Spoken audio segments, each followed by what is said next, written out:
Good evening, ladies and gentlemen. Assalamu alaikum, and to all our viewers, good afternoon. In Brussels, we're joined by what we understand at least 1,500 delegates from Brussels, and we're looking forward to this discussion, the EU's Farm to Fork 2021 conference, which has been brought to Dubai, United Arab Emirates. My name is Abdul Karim Hanif.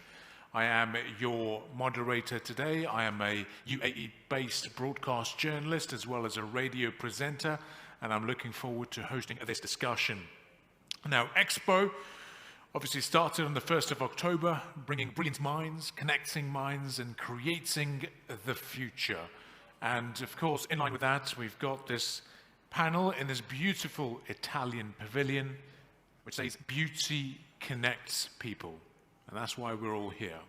And this is one of the reasons why we've brought this EU conference to Dubai, United Arab Emirates, because we've got brilliant minds here on the panel, and we've got you delegates as well to come up with solutions so that we can build a sustainable food system together, which can be applicable in all parts of the world. Now, why is farm to fork strategy so important? Well, it's at the heart of the European Green Deal, aiming to make food systems fair, healthy, and environmentally friendly. Food systems cannot be resilient to another crisis, such as the one that we saw here with the COVID-19 across the globe. We need to redesign our food systems, which today account for nearly 1/3 of global greenhouse gas emissions, consume large amounts of natural resources, resulting in biodiversity loss, negative health impacts due to both under and over nutrition.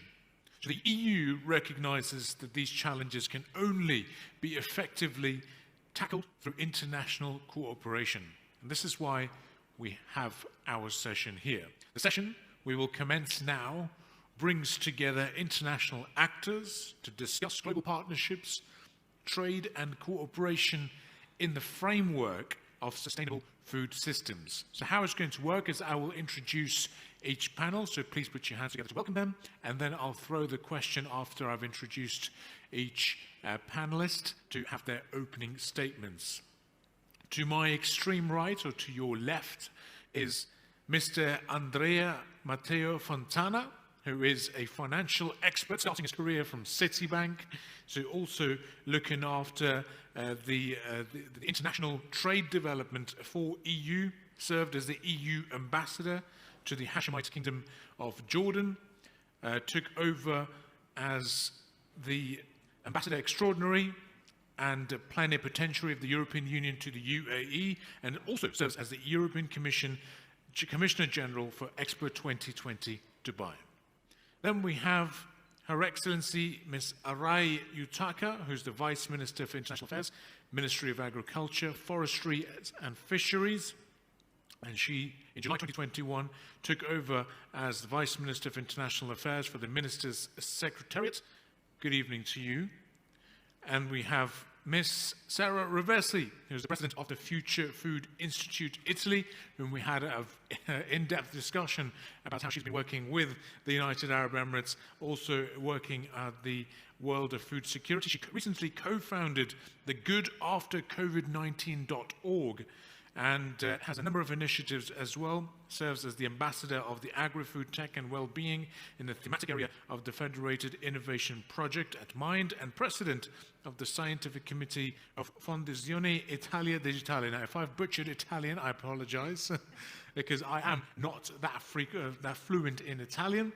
And then we have our local hero, Dr. Tarifa Zaabi, who is the Acting Director, General Deputy Director General, International Center for Biosaline Agriculture in the UAE. And we've heard very good things about you from our panelists as well, on how you are a forward-thinking scientist of the United Arab Emirates and represented the UAE at various local and international conferences, and also has co-authored several education-focused studies and academic papers. So ladies and gentlemen, once again a reminder, Abdul Karim Hanif, right here in the middle, being the moderator for this discussion, and we're really excited to hear a little bit more about the EU's policy on farm to fork and the European Green Deal. So my first question to Mr. Fontana is your opening remarks on how does it offer a solution and a better food system worldwide?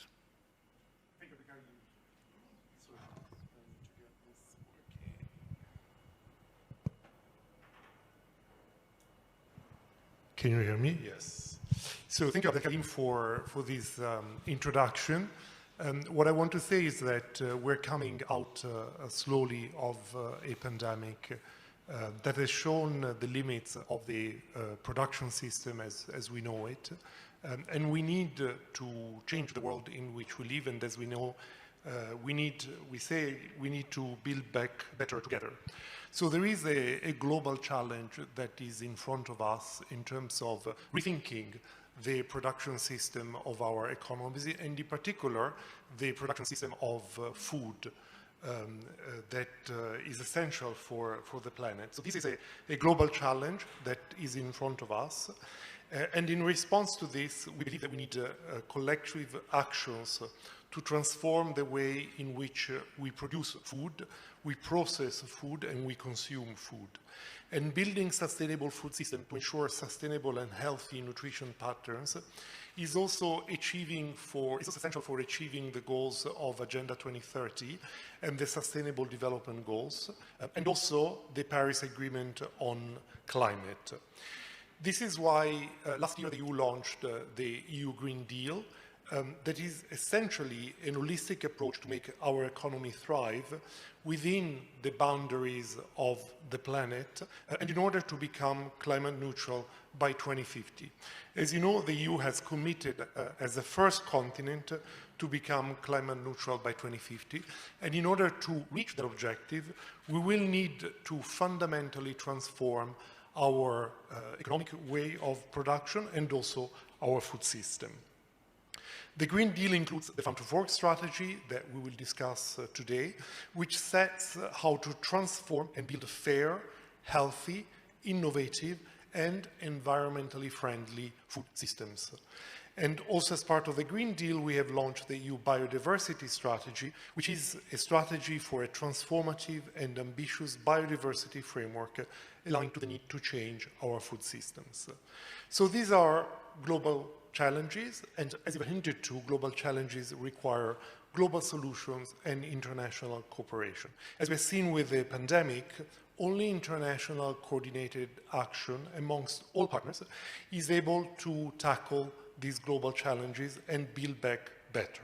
At the recent UN Food System Summit, 168 states confirmed the importance of sustainable food systems in advancing the Agenda 2030 and the Sustainable Development Goals, both nationally and globally. And the EU, which is the biggest importer and exporter of agri-food products in the world, is well placed to lead the transition towards sustainable food systems. Within the Farm to Fork strategy, the EU aims to work with its bilateral and multilateral partners to build resilient and sustainable food systems throughout the world. So how are we going to do this? First of all, we will use our research and innovation policy. And thanks to targeted investments over the next 7 years, we will fund research and innovation projects that deliver a wealth of new knowledge and innovative solutions, enabling the transitions to sustainable food systems from farm to fork. In the coming years, under the EU Research and Innovation Programme, Horizon Europe, we will invest an unprecedented amount of €9 billion to support Green Deal transformations in agriculture, in food, and in the bioeconomy. In addition to research and innovation, we are also finalizing our international cooperation program for the coming 7 years. So this is how the EU funds development of our partners. And the budget for that is €123 billion over the next period. And sustainable food system will be a fundamental element in the upcoming EU programs for international cooperation around the world, fostering innovation and investment that benefits both the people and the planet. As the sustainability challenges facing agriculture and food systems do not stop at the EU borders, international cooperation with third countries is key. And therefore, we will strengthen our partnership, in particular the partnership between EU and Africa, on food security and sustainable agriculture. At the global level, we will also foster cooperation on supporting international research in key areas such as animal health and soil carbon. We will continue to cooperate with developing countries, both with the public and the private sector, to improve the safety of food production and the health of people. We will support the sustainable use of natural resources, promote nature-based solutions, and enhance the sustainability of agri-food value chains so that they contribute to building decent livelihoods while having positive effects on the environment and the climate. In its international cooperation on sustainable food systems, the EU will engage with developing countries, taking into account local situation, local needs, and national priorities.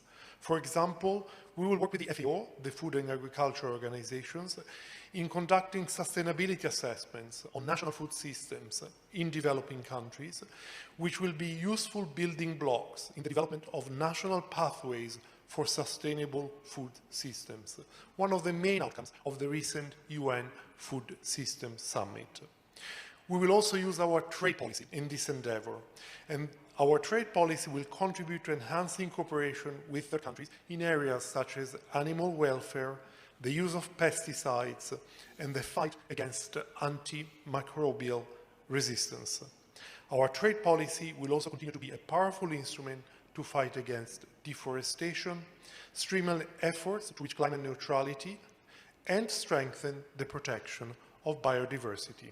So in closing, the EU will use all of its instruments, its agricultural policy, its research policy, its development policy, and its trade policy for the same objective, promoting a sustainable future for agriculture and healthy food production. But again, we can only do this with our partners like the member states, like Italy, who hosts us here today, like Japan, who is one of our main trade partners, and like the UAE, with whom we have more and more cooperation in this area. And I think that Expo is the perfect venue to have these kind of conversations and exchange ideas about the solutions that we can find to these global problems so that together we can work all for a better planet. Thank you. Well, thank you, Mr. Fontana. Now, it was a well summarized and forward-thinking approach, and it's great to see the initiatives being showcased here at the Dubai Expo as well. And the best thing about the Expo is bringing the world together, and we're very, very blessed and honored to have Miss Arai here with us. Now, similar to the EU, Japan is also positioning itself as a global leader in transforming its agriculture and food systems for the challenges ahead. So our question to you is, what are the main elements of Japan's strategy to achieve sustainability in these domains? And I believe your presentation will be in Japanese, and we've got the translation headsets as well. Oh, I speak in English. Oh, you want to speak English? Okay, Yes, good. Thank you for your kind explanation. So, the theme of this conference is building sustainability for food system together. Yeah. The word together in the theme is about the stakeholders, producers, manufacturers, consumers, and working together. And it is about countries around the world working together. Either way, we are tackling with a global issue. It is important that each of us, not only government, but also private sector, move forward. So first of all, I would like to talk about the partnership between the EU and Japan. And before that, I would like to introduce a direction which Japan food system are heading. Yeah, is it okay? In May of this year, after 6 months of discussion with stakeholders, Japan finalized the strategy for sustainable food system targeted to 2050. So it is okay. Yeah. So its objectives are threefold. To build the basis for sustainable food system. Second, to provide a healthy and neutrality balanced dietary habit for the people. Third, to continue to carbon neutrality. The approach is set the challenges and encourages behavioral change at each of 4 stages of food system: input, production, consumption, and distribution and processing. I believe that the challenges of the food system are common around the world. We are now facing environmental impacts such as frequent occurrence of large-scale disasters to climate changes and the loss of biodiversity. And for sustainable food production, it is necessary to reduce the environmental impacts since production is fundamentally dependent on natural capital and ecosystem services. On the other hand, the world population is expected to grow and food production needs to be increased to feed it. These 2 challenges seem contradictory, but we are called upon to take on them simultaneously.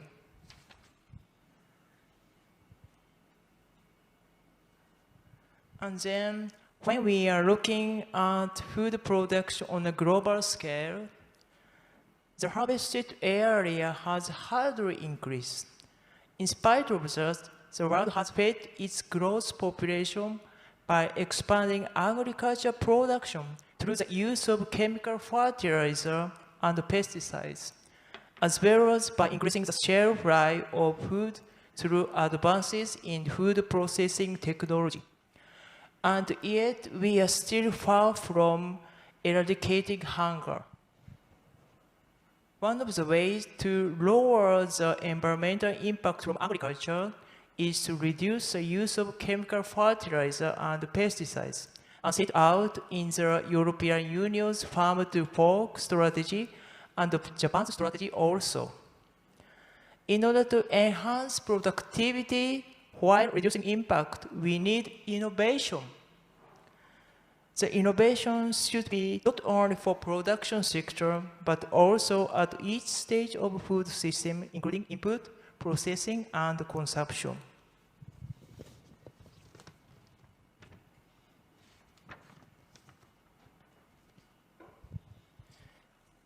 Japan's strategy for sustainable food system emphasizes the value of innovation. It lists 141 technology areas of contribution, such as the reduction of greenhouse gases, chemical fertilizer, food losses, and healthcare, and provide a timeline and policy for each of these. To bring the seeds to fruition, it's required to mobilize a full range of knowledge, including the natural science, such as biology and ecology, as well as engineering, information technology, and energetics and robotics.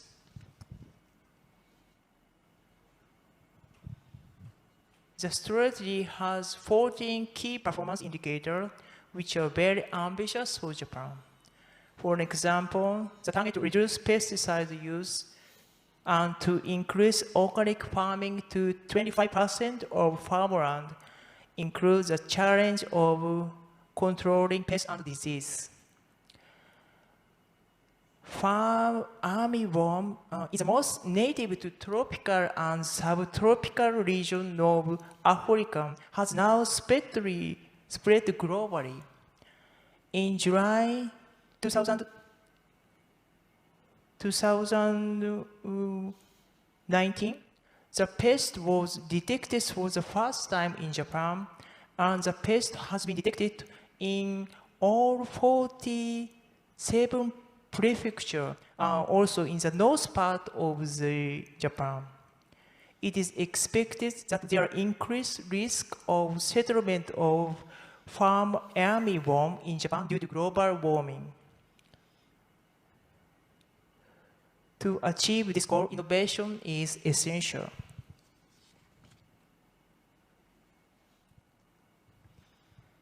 In the context of this, Japan and the European Union issued a joint statement at pre-summit of the UN Food System Summit in Rome, in Italy. We recognize the need of accelerating the transition to more sustainable agriculture production and food systems, as well as the importance of innovation in the agriculture sector.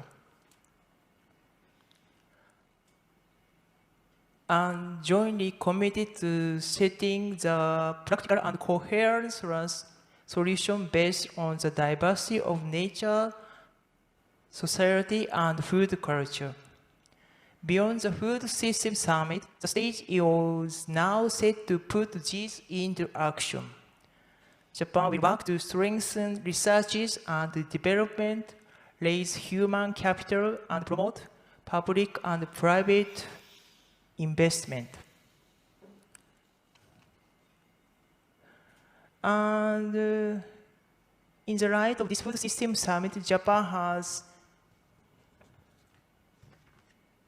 signed a couple of other joint systems.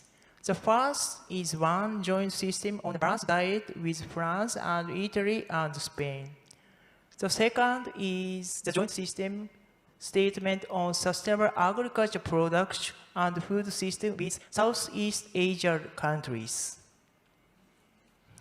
So it is important to work together to solve the problems. So now we are working forward. Thank you for your cooperation. Thank you, Your Excellency. Arai Yutaka, Vice Minister for International Affairs and Ministry at the Ministry of Agriculture, Forestry and Fisheries in Japan. And very, very key message there about innovation and behavioral changes to come up with a better outcome for the future. Now, another person, a panelist, who's been working hand in hand with World and with the United Arab Emirates for a better future is Ms. Sara Reversi, who's the president of the Future Food Institute. So we'd like to ask you about the mission of your organization and which aspects of the debates about sustainable food systems would you consider are very close to your heart? Oh, food is the epicenter of everything. So everything related to food system transformation should be very close, not to my heart, but to everyone's heart. Because, let's say, my organization started almost 9 years ago. And started because was a food entrepreneur. I'm still a food entrepreneur, but actually now my entire life is dedicated to the transformation of the food systems. And when I started, before the Paris Agreement, before Milan World Expo, that was already connecting food, health, nutrition, life, so was already a starting point for this growth of awareness, of global awareness about the strict connection between food and climate, food and energy, food and sustainability. So before that, I was really seeing that we, as food entrepreneurs, we were very much responsible for all the major issues that humanity was facing. And so I started with the dream of creating a global ecosystem, so not a company, but an ecosystem that is what we need now and what actually I see happening now more and more in Europe, that is launching tons of ecosystems, facilitating the growth of ecosystem. We need ecosystem to accelerate this transition. And we started an ecosystem focused on advancing knowledge, so training, boot camps, cooperating, big organizations, small organizations, startup youth, experts together, living labs, like the one that the European Commission is funding through several projects, living labs that are facilitating casual collisions between innovators, scientists, industries, policymakers, because now to accelerate innovation, we need to work together. And of course, R&D, supporting industries to drive this transition. So what is close to my heart? Probably facilitating the connection between, say, sustainable development goals that are pretty clear to understand and something tangible. So how might we really foster this transition that is needed? Probably helping people at every level to understand the complexity of food. Understand the complexity of food is something crucial now, because sometimes it's not easy to take the right choices. And so also for this reason, I think in Europe we are debating a lot about how might we create smart labeling. There are a lot of debates around that. So the Nutri-Score yes or the Nutri-Score no. There are important decisions that need to be taken to help people to lead the right decisions behind food. Because every decision of we as entrepreneurs, of farmers, of consumers, of moms and dads that are cooking for their kids, anyway is related to something that is impacting our health and the health of our planet. So what we're doing is, of course, being part of the ecosystem and feeding the ecosystem, being part of many European projects. European projects are, of course, teaching everyone to cooperate. And probably Europe and being European is teaching you also to create value from diversity and see in diversities a strength and something that can strengthen really our actions. And so the fact of seeing in everyone else something that can help you to reach the goal faster and better. And so this is actually what we are trying to achieve. So really, really involving and empowering a movement of youth and innovators and entrepreneurs and farmers that can accelerate this transition. Because everybody is talking about the ecological transition, the energetic transition, the energy transition, but behind that we need a cultural transition. So we need really to change mindset and to learn to work together. And this is actually what we do every single day. Well, we wish you all the very best on that as well, because it's a very ambitious mission as well, and very, very important to involve the SME sector at a very early stage as well, especially when we have more youth entrepreneurs around. Now, we'd like to shift our focus locally to the United Arab Emirates. We're known to be a country that imports most of its food, and food sustainability is at the very core of our 2050 strategy, 2030 strategy as well, and we've got a very a robust system in place. So to talk to us a little bit more about the work that the United Arab Emirates is doing, we'll now be hearing from Dr. Tarifa Zaabi, who is the Acting Director General, Deputy Director General of International Center for Biosaline Agriculture in the UAE. So I'd like to ask you about the work your organization is doing in tackling the sustainability of food systems, uniquely located in a very hot climate of the UAE. Very true to start with, and good evening, everyone. I'm delighted to be here with you. And as you rightly mentioned, the UAE have done a great job in terms of sustaining and developing the food system, given the fact that 90% of our food is really exported. So first of all, what we've done is basically focusing on research and development. Research and development is the core of what we do. And if we don't really try to link science with decision making, that's, I think, is really making it very complicated for country and for people to proceed with the decision related to the completed food system. So at the International Center of Biosaline Agriculture was founded in 1999, and it was through a great inspiration and vision of the father of this nation, Sheikh Zayed bin Sultan. And the idea was to focus on land with salinity and how can we really ensure there are scientific approach to find solutions for those degraded land and lands that we cannot do much about it, deserted land that like the UAE, Middle East, and North Africa. And salinity is really growing. However, with the focus between the United Arab Emirates and Islamic Development Bank, the key founder of the International Center for Biosaline Agriculture, the idea has evolved. And now we started looking at marginal environments. And why are we focusing on marginal environments? They do have socio-physical constraint and socio-economic constraint, making it difficult for agriculture to grow. High salinity, climate change, as we know, water scarcity. Also the fact that the farmer age is really getting old in many cities, and also youth are moving from rural cities to cities. And how can we really think of solutions? Through research and development, the center is trying to focus on finding, first of all, alternative sources of water.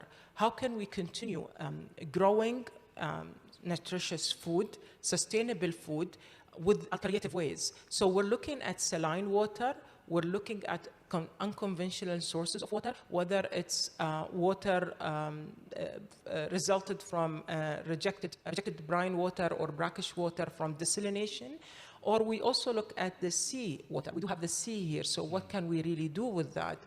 We started looking at the crops that are thrives when it comes to salinity.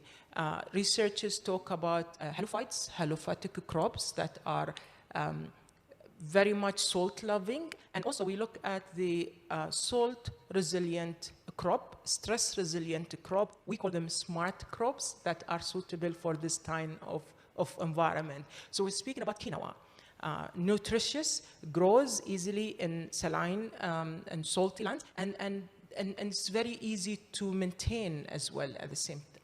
So what we've done is we've selected number of crops that are suitable for marginal environments, pearl millet, I would say siliconia, halophytes, and also forages, because livestock is also part of what we do in our food system. And we started developing the value chain around them. People do not, and as Sara rightly said, people gather around food. It's about culture. It's about celebrating everything beautiful. So it's not easy to change food habit for people. So how can we ensure that capacity development is at the heart of what we do? Innovation, rightly mentioned by Her Excellency. If we don't keep innovative of all those solutions, then I think we are in a great challenge. So the value chain itself is exactly what we're talking about. Is from farm to fork, is working with the farmers. How can they plant these new crops to them?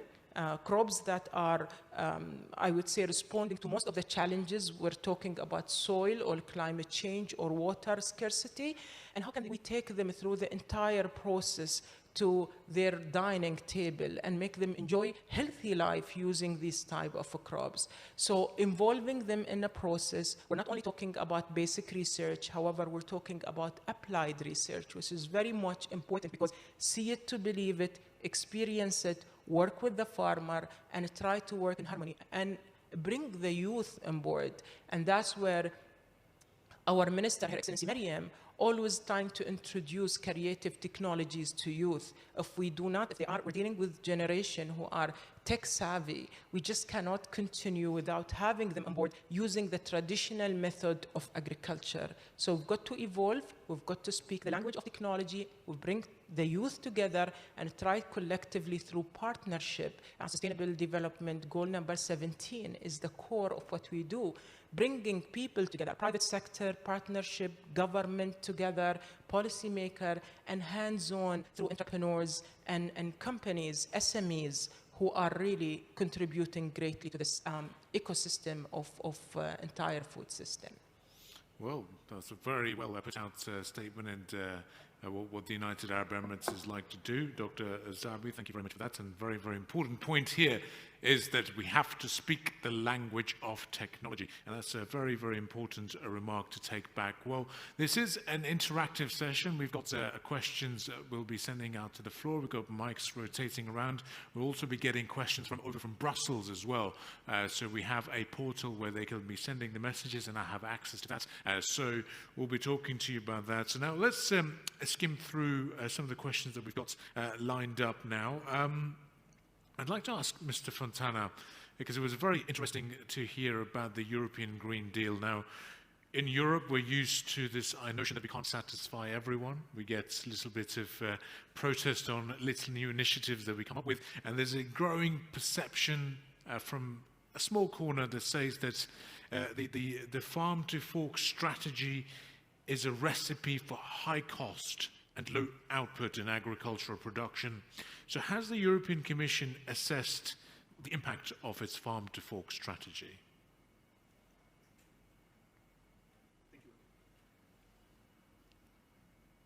Should work now. Yep. Thank you.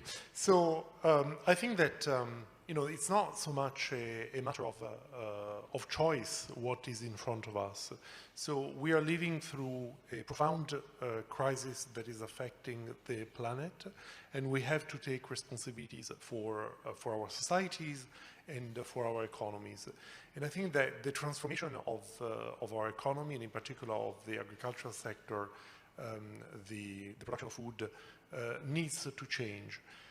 But the idea is not to increase costs,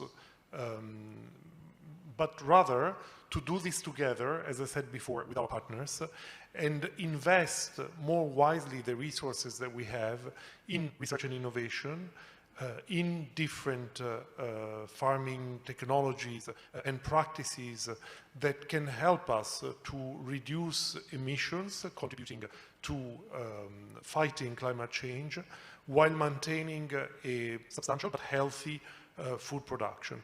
So the Farm to Fork strategy has been prepared on the basis of impact assessments that have looked at the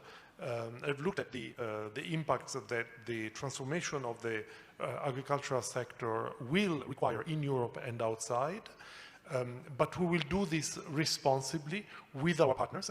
And as I said before, there will be also a very important investment by the EU in international cooperation with developing countries in order to pull all of us towards a more high quality, more responsible and more environmental agricultural production, so that there is going to be a quality jump for everybody towards a system that is more sustainable and healthier for the population.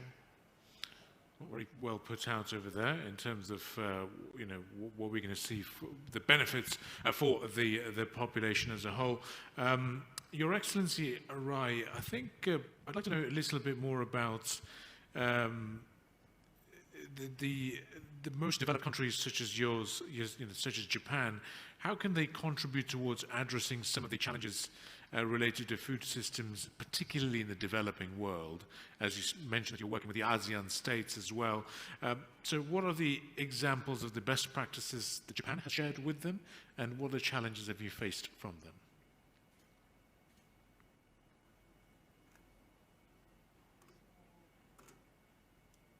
I would like to say again, before the pre-food summit, we signed the joint statement with Southeast Asia countries. Countries belong to the Monsoon Asia region shared several regional particularities, including distinctive climate conditions such as high humidity and high temperatures, abundance of paddy fields, and high percentage of small and medium-sized farmers. However, the situation in each country is different, and there is no one-size-fits-all solution to achieve the goal of sustainability. Therefore, flexibility in approaches should be ensured. Furthermore, the introduction of innovative technologies, including digital tools and drones, is highly effective, and cooperation is further developed by encouraging public and private sectors. Japan will continue to take concrete steps during the ASEAN +3 meetings. So I would like to introduce two key technologies to prevail in the world against climate change. One is the first use of drone for spraying pesticides. In Japan, the use of drone for spraying pesticides is accelerated following the partial amendment of the Civil Aeronautic Act. This will not only improve the productivity, but also lower the use of pesticides. The second is the use of gene editing technologies. In Japan, gene-edited foods are not treated as new foods because they are indistinguishable from new mutations that occur in nature. For this reason, they are not subject to safety assessment as genetically modified food, and only notification is required. Currently, we accept the notification of tomatoes with high functional contents of GABA and sea bream, increasing edible fish meat. Climate changes alter the conditions for food, perception, and pesticide and diseases. This has already led to situations where existing varieties don't grow as expected and resolution products income low. Accelerated breeding is needed to solve these problems, and gene editing should be a breakthrough technology for it. I hope that social acceptance will also make progress in the United European Union. Thank you. Well, thank you, Your Excellency. Thank you for elaborating on the technology being used to reduce the usage of pesticides as well. And it's very, very important to bring our attention to that. I'd like to shift our focus on the educational aspects that Ms. Roversi was talking about, particularly when it came to sustainable diets. If we can talk to you about how can we realistically achieve that goal, and why is it so important that we focus on the sustainable diet aspect as well? This is a big question because we know that if we are going to make this shift globally, we can definitely impact very positively on the environment, on climate change, and all of those related issues. This is a tough question, but again, I go back to what I was saying before. I think that the starting point is educating families, kids, everybody about what are the impact of our choices. We're working a lot, of course, with kids, of course, with teenagers, with climate shapers, because together with the Food and Agriculture Organization, we started several years ago to run these boot camps to train climate shapers. Climate shapers are not just youth, because our programs are multi-generational, and this is something needed. We need to learn how to work together, youth and senior people, experts and kids, all together. And those trainings are made to teach to, say, activists to become active players within their communities. What we are studying, the role of food in the climate-smart cities of the future, how we manage population and communities living on the oceans, blue economy, climate-smart oceans.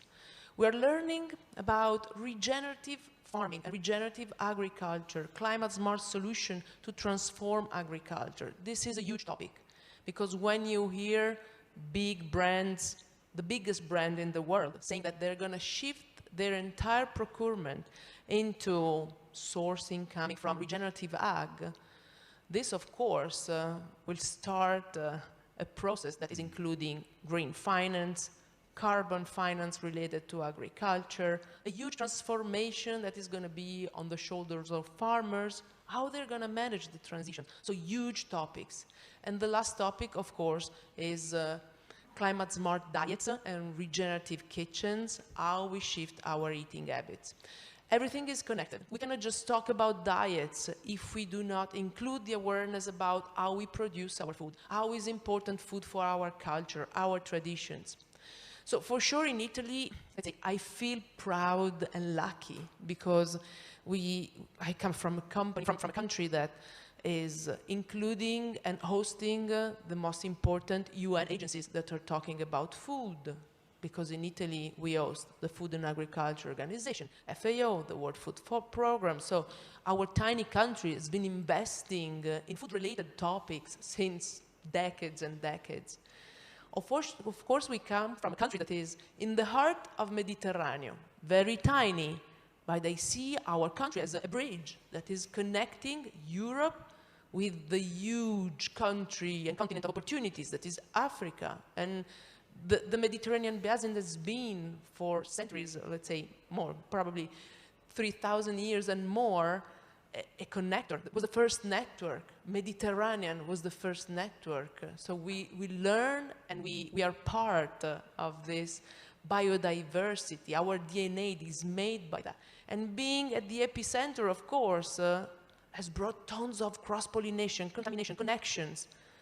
It's not easy to grasp all of those opportunities and to build on top of those opportunities, but I see that now, more than ever before, we have something in our hand. That is Mediterranean diet. Mediterranean diet has been declared as one of the most sustainable example of diet, as well as the Japanese diet. We've been working with our Japanese partners because the Future Food Institute is, of course, based in Italy, headquartered in Italy, but we have a second very important headquartered in Japan, not by chance, but because Japan has the same strong connection with food traditions and a strong connection with the balance between humans and nature, humans and the planet. And if you see, we have been working a lot with Japanese scientists and also with some colleagues from the Ministry of Agriculture, really on connecting and understanding how much those millennial traditions have very similar sensibility about what connects us with the planet. And then we have another branch that is in California, where we co-founded the Food for Climate League, really to educate and understand how we can help this shift. So we try to bridge the gap. We see that we have something very powerful in our hand. Of course, Mediterranean diet for us is a soft power that we have in our hands, but I think not exploited enough, can be spread even more. I see that as a network, as a platform that we need really to empower as much as we can. And I see in Expo a huge opportunity. I've been leaving the Expo in Milan. Of course, we were there being active player. And I invite all of you to see really Expo as a great enabler. The entire planet is going to be here. The brightest minds are going to pass by here. And of course, this is giving us also the opportunity to collaborate even more with UAE, because I've been here, and with Dr. Tarifa, we have been collaborating many opportunities with FAO in the past. And of course, the fact that we have the platform of Expo is the starting point. How might we shift diets, spreading the knowledge, let them understand what's the connection between our choices and the planet, and being connected. And this is what we're trying to do as much as we can. Well, we certainly are here with the enabling for that, so thank you for that. Learning about the Mediterranean and Japanese diet, and hopefully we can introduce you more to our GCC diet as well over here, for sure. So I'd like to ask Dr. Zaabi, we're very short of time as well. I've got some questions that we'll allow from the floor. Dr. Zaabi, I'd like to touch a little bit about the sustainable farming over here. Are we ready to produce food, and what have you seen and observed? Because here in the UAE, we're also looking forward towards the next 50 years, and that's the theme of this year. So if you can touch upon the aspect of how we are adapting to it as well in the UAE. Well, I'm not going to introduce you to the GCC diet. However, with the vision of the UAE government, of course, and again, back to the fact that COVID was a wake-up call to all countries, and looking at our supply chain when it comes to food. Again, food sustainability and self-sufficiency, what drove the country to look at what can we do if we are exporting 90% of our food. So we've looked at I would say investing in technologies. So we are looking at the different best practices when it comes to protected agriculture. Because again, given the climate, given the weather, there are so many research are being done now, and we are seeing so many implementation of I would say environmental friendly greenhouses, vertical farming that does not really contribute to the environmental climate change challenges. So that's one thing. The other things, we are also looking at the treated wastewater. And again, it's untapped source of water that most of the countries, they do, they consider the treated wastewater, however, it's not being utilized. And that there are so many factors preventing people from committing to that in agriculture or regular practices. So we would be working on research to employ that in agriculture, and also looking at legislation and policies to see how is that going to be implemented in our agricultural practices. Food Tech Valley, this is something coming up in the future, and that will bring the best practices of food from, I would say, processing perspectives, from R&D, from academy, or even from production, or even waste management. And that will add, I would believe, a huge transition to the way we are doing and processing and using food. So we're looking forward for the Food Tech Valley. We're looking for the collaboration where we can bring best practices. Again, we're seeing more and more companies coming to the UAE to establish their technologies here. One of the things that I've witnessed at International Center of Biosaline Agriculture is how we turned our facilities to become a testing ground for private sector, whether they are looking for nanoclay to enhance soil, or new technologies to look at how can you save water. All those best practices are being considered, being thoroughly studied and evaluated to make sure that they are useful in terms of implementation. Let you all know that we are concluding the discussions here from Dubai. We'll be moving on to Brussels. So it was amazing to see and hear from everyone about the sustainable food practices and how we should be transforming the way we produce, process, and consume food. Certainly, global challenges require global solutions, and this is a wonderful opportunity for us to discuss it over here. Thank you all for joining us over from Brussels. Over to you, Katerina, to take the discussions forward in Belgium.